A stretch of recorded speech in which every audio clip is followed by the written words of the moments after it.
operating in the things that God has placed within me through His Spirit. And I have to begin to understand that in order to bear fruit, I must participate. God has placed things within me. He's done all that He's going to do through allowing His Son to come and die for us. But in order for the fruit to begin to be birthed, I must begin to operate in those things through the Word of God. There's some obedience that's required in order to bear fruit. There's some submission that needs to be had in order to bear some fruit. And if I'm not doing these things, then I can't expect anything to manifest. What's sad about the story is that it tells us that if I don't bear fruit, then I shall be cut down. But God.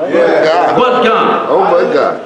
So we have the owner of the vineyard. He is long suffering. We see that he's long suffering. He's waited 3 years. He's went year after year to see if there's fruit on this tree, and there is none. The owner of the vineyard is a representation. He's synonymous with God the Father.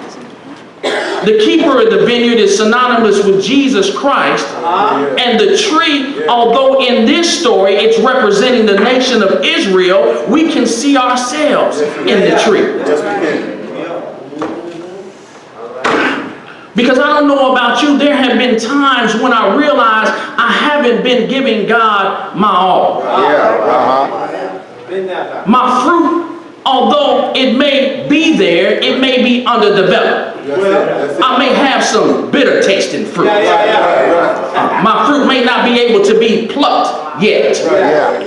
And it's necessary, the fruit is necessary not just for me to show off, but it's necessary that others may feast upon my fruit. Because there are people out there who need to feed upon us. They need to feed upon that fruit that Paul talked about. You remember Paul, that talented tent maker from Tarsus, right? He spoke to us in Galatians chapter 5, telling us what the fruit of the Spirit was. They need to be able to feast upon our love, our joy, our peace, our long suffering, our goodness, our faith, our meekness, our temperance, which is self-control. They need to be able to feast upon this because they can't get fed from it from the Word.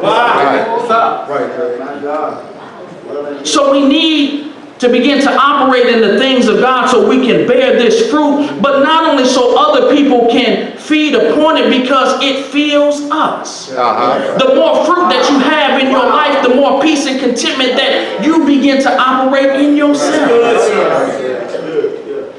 So it's like when I have the fruit in my life, then it begins to manifest in all areas in my life. I don't know about you, but when I look over 2018, there are some things because I lack some fruit that I missed out on.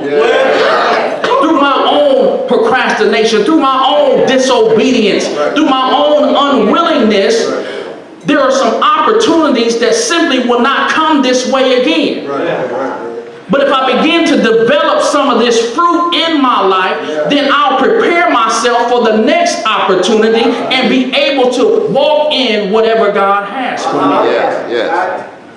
So our sincere desire needs to be for 2019, that not another year will I allow opportunities to pass me by because there is no fruit in my life. Not another year will I continue to deal with some toxic people that are keeping me on my destiny.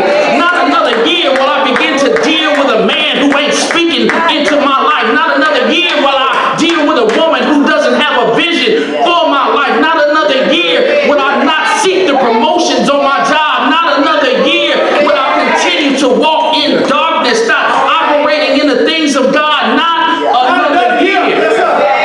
Not another year. I refuse not to embrace what God has for me. This year, when the clock strikes 12. But even before then, because now is the time of salvation, we don't have to wait until 12 o'clock. I can have a made up mind right now in 2018, the end of 2018, so so that when I walk into 19, I can walk into it expecting something new. So I say to you as I say to myself, not another year will I continue to be barren, but I will walk in the newness of life.